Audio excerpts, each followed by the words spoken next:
I wore black for 15 years. 15 years taking flowers to an empty grave every Sunday, holding the small hands of Lucas and Sophia, telling them the legend of the hero father that the sea took away. Everyone in the Alphaville gated community called me the Iron Widow, admiring my stoic posture in the face of tragedy. Little did they know that the iron wasn't armor, it was the weight of the chains Roberto had left on my ankles. But before we get to the weight, I need to talk about the lightness. About the sweet lie that was my life. It was a Friday in May. The kind of day that seems to have been filtered by Instagram. Roberto kissed me on the forehead before leaving to sail on the Blue Horizon, our newly acquired boat. He smelled of sandalwood and expensive sunscreen. "I'll be back for dinner, Helena.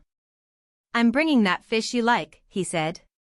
I smiled, adjusting his polo collar, feeling like the luckiest woman in the world. We had the dream house, with an infinity pool and a winter garden. Our children, Lucas, 7, and Sophia, 4, attended the most expensive bilingual school in the city. I lived the margarine commercial life, where the biggest worry was whether the white wine was at the correct temperature to receive guests on Saturday. The clock struck midnight and he didn't return. At 2 in the morning, panic replaced irritation. At 3, the doorbell rang. It wasn't Roberto. It was 2 police officers and an officer from the Port Authority. "Mrs. Helena Bittencourt?" The oldest one asked, taking off his cap. "That's me. What happened? Where is Roberto?" "We found debris from the Blue Horizon 5 miles off the coast. There was an explosion, it seems. We didn't find any bodies, but given the sea conditions and the damage, we are very sorry." The world went mute. The sound of my own scream seemed to come from another room. The following days were a blur of tranquilizers, hugs from neighbors I barely knew, and the confused crying of the children. We held a wake with a sealed coffin, symbolic. I cried until I was dehydrated. I was the tragic widow, the protagonist of a drama that moved the local high society. But the true blow, the one that doesn't just break the heart but shatters the soul, came 3 days after the funeral. I was in the living room, surrounded by funeral flowers that were starting to wilt, when the doorbell rang again. This time, it wasn't the Port Authority. It was the federal police. And they didn't bring condolences, they brought a search and seizure warrant. "Mrs. Helena, we need you to accompany us and grant access to Mr. Roberto's computers and safe," said the agent, cold, never taking his eyes off me. "What is happening?" "My husband just passed away. Have some respect." I shouted, indignant. "Your husband, ma'am, is the main suspect in a scheme of embezzlement, money laundering, and tax fraud exceeding 30 million reais. And you are listed as a partner in 3 of the shell companies." I laughed. A nervous, hysterical laugh. "Roberto? The man who complained if the electricity bill came 10 reais higher? The man who read Bible stories to the children? They turned my house upside down. They took laptops, documents, even the children's tablets. But the naked truth came at the police station, hours later. The delegate, perhaps with a drop of pity for my genuine ignorance, placed the photos on the table. They weren't photos of the accident. They were photos of Roberto at Guarulhos Airport, taken by security cameras, 3 hours before the alleged boat accident. He was wearing a cap, dark glasses, and no wedding ring. Beside him, a blonde woman, much younger, pregnant. And fake passports. "He didn't die, Mrs. Helena," said the delegate, pushing a bank statement toward me. "He faked his own death. The boat was detonated remotely. Roberto is likely somewhere in Asia or Europe right now. And he didn't go alone." I looked at the statement. The joint account, where we kept our life savings, the children's college fund, the investments. 0. Negative balance. He had wiped everything clean. I left the station dizzy, vomiting bile on the sidewalk. But the nightmare was just beginning. Arriving home, I found a bailiff pasting a notice on the door. Property mortgaged and foreclosed by the bank. You have 48 hours to vacate. What do you mean mortgaged? The house has been paid off for years. I argued, tears burning my face. Mr. Roberto took out 3 loans using the house as collateral in the last 6 months. The debt, with interest, exceeds the value of the property. I'm sorry. In a week, I lost everything. The house. The car. The jewelry, which I discovered were replicas. He had sold the originals months before. My cards were blocked. My name ended up on the debtors list and in the federal investigation as an accomplice, until I proved otherwise. The friends from the gated community? Vanished. No one wanted to associate with the scammer's wife. The phone stopped ringing.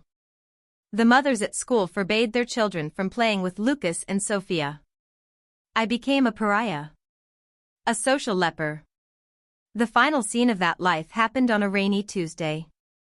I was on the sidewalk, with 2 suitcases of clothes and some cardboard boxes with toys. Lucas held my leg, crying, asking why we couldn't go inside. Sophia held her dirty doll. The mansion gate closed automatically behind us, locking inside my memories, my comfort, and my dignity. We had nowhere to go. My mother, a retired woman living on minimum wage in a peripheral neighborhood, took us in. We went to live in the back room, where she used to store junk. A damp room, smelling of mold, where the 3 of us slept on a double mattress on the floor. That first night, listening to the rain hit the asbestos tiles and smelling the sewage rising from the street, I didn't cry for Roberto. I cried from hate. A hate so pure, so dense, it seemed to taste like blood in my mouth. He hadn't just left me, he had destroyed me to build his paradise with another. He left me in debt, humiliated, and alone with 2 small children. I looked at Lucas and Sophia sleeping, curled up in the cold. The margarine commercial family was over.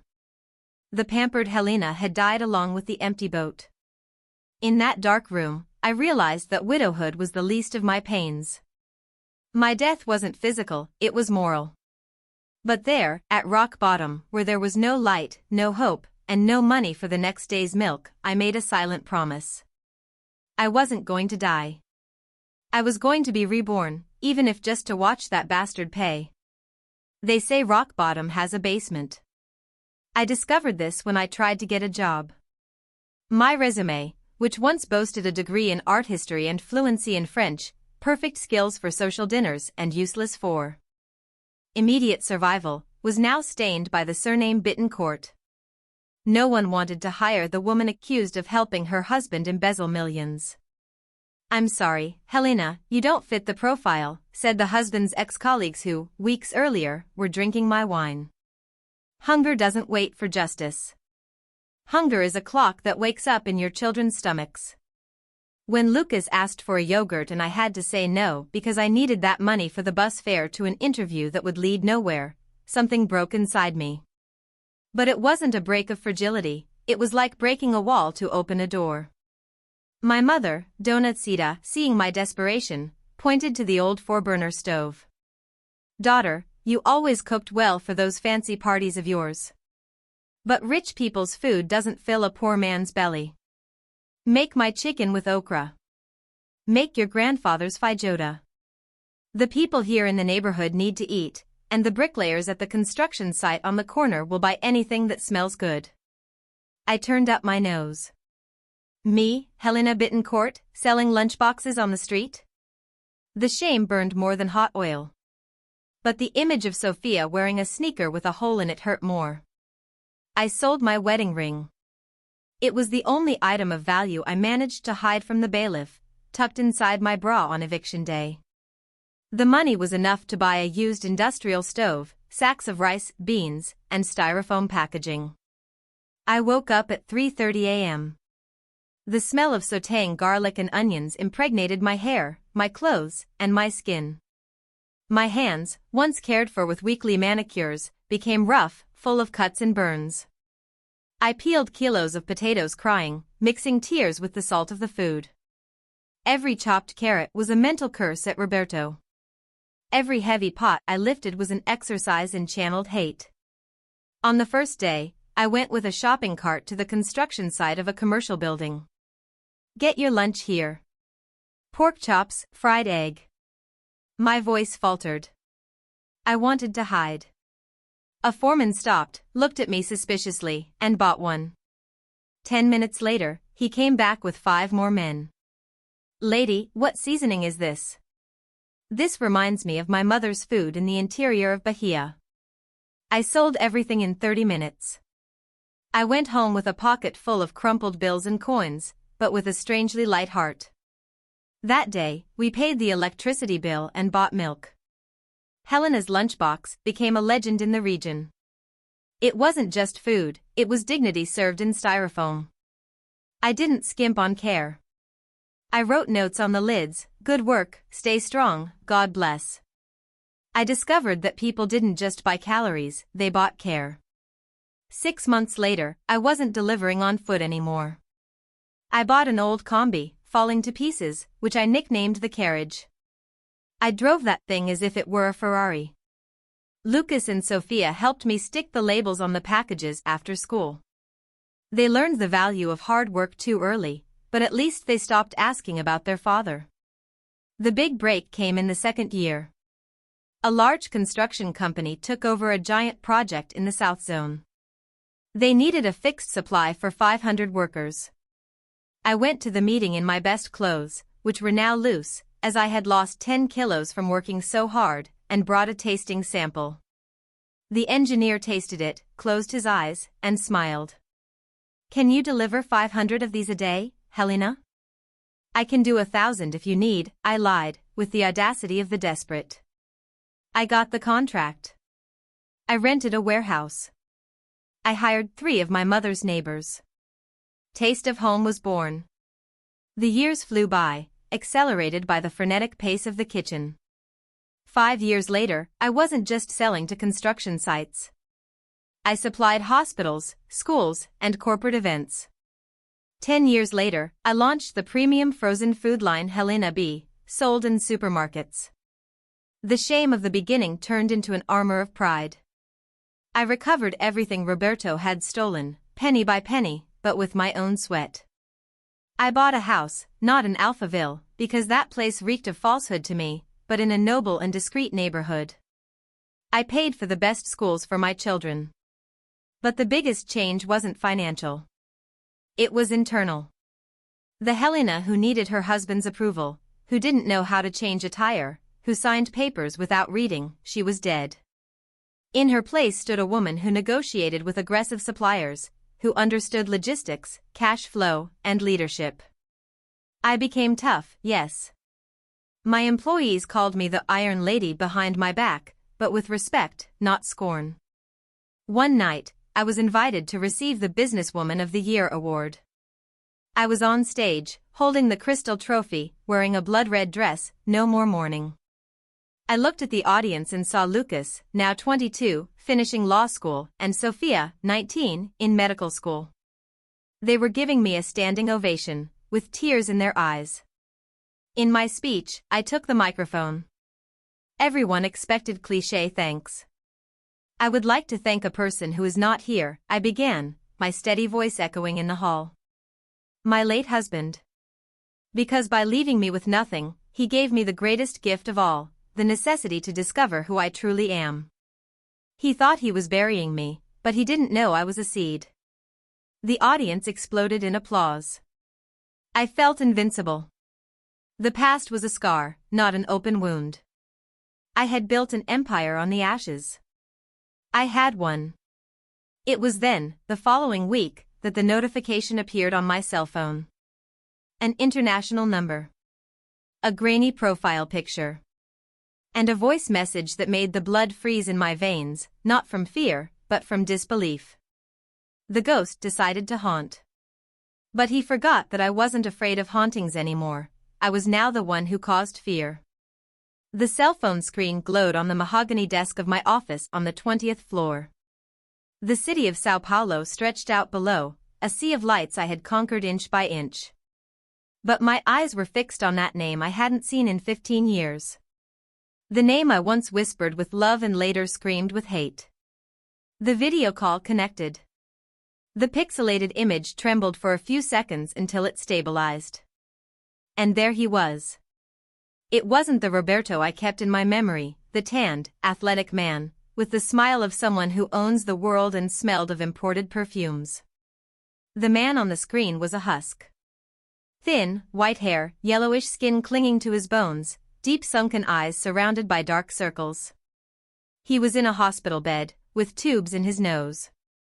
The background showed a peeling wall, a public hospital in some place that looked like Eastern Europe or Asia. Helena.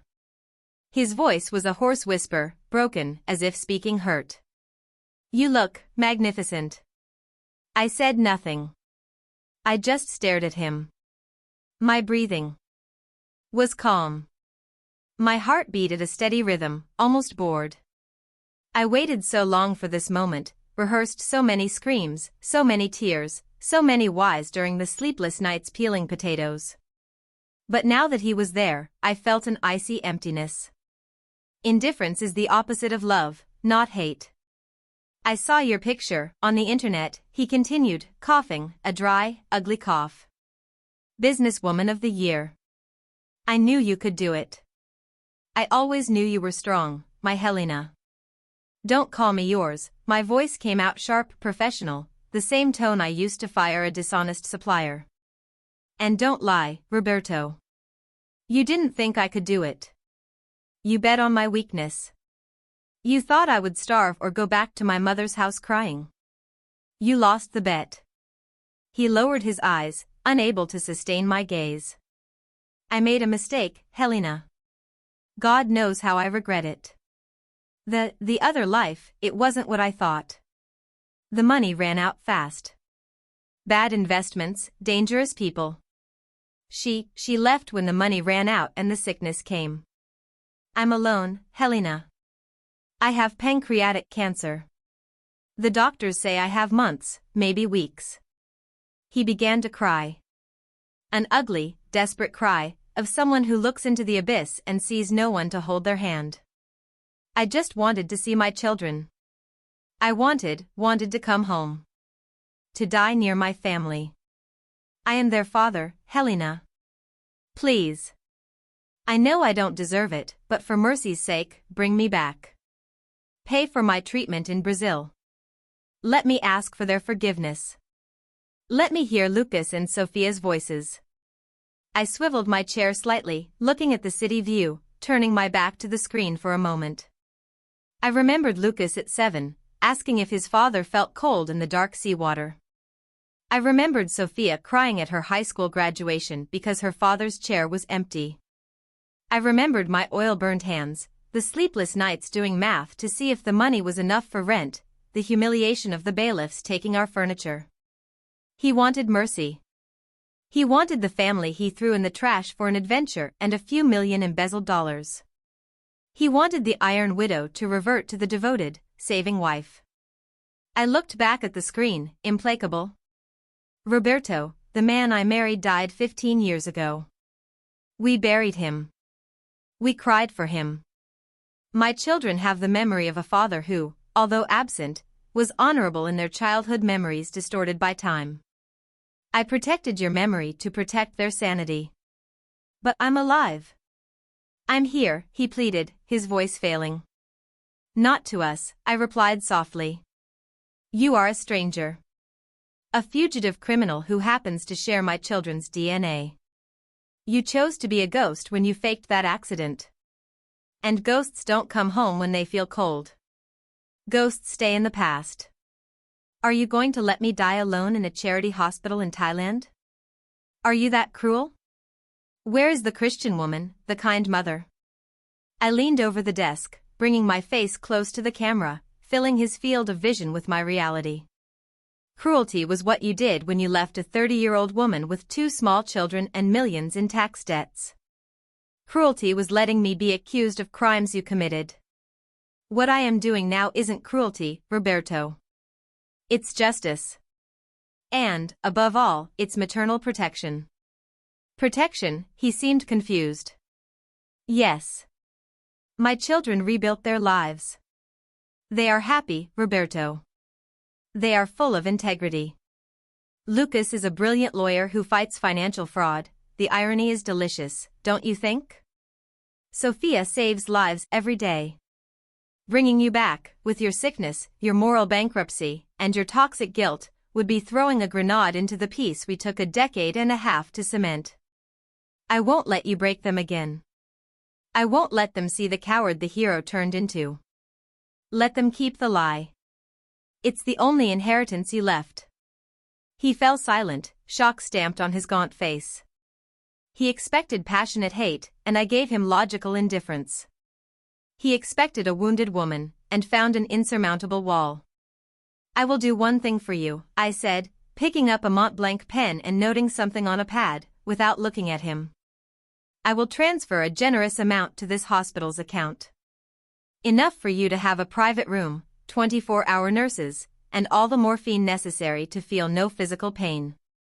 I will ensure your body is cremated and the ashes thrown into the sea, where you pretended to die. His eyes shone with a pathetic and distorted hope. Helena, thank you. I knew you still loved me. I knew deep down. Don't confuse charity with love, Roberto, I cut in, harsh.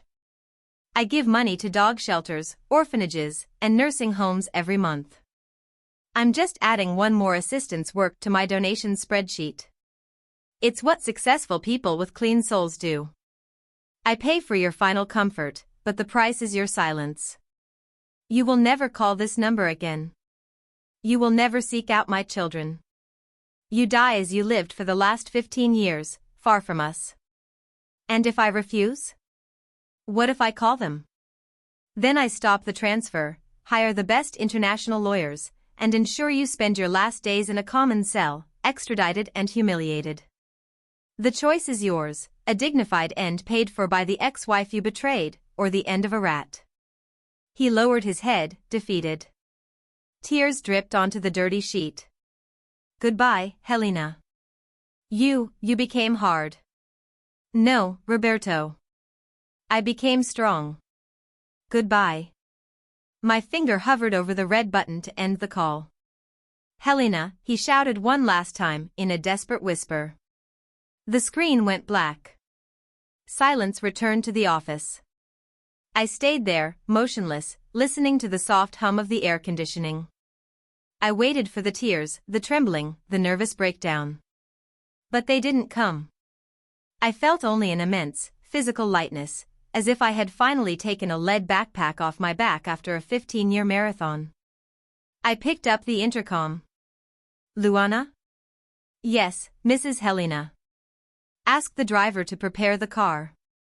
And reserve a table at that Italian restaurant Lucas loves. Table for 3. Yes, ma'am. Any special occasion?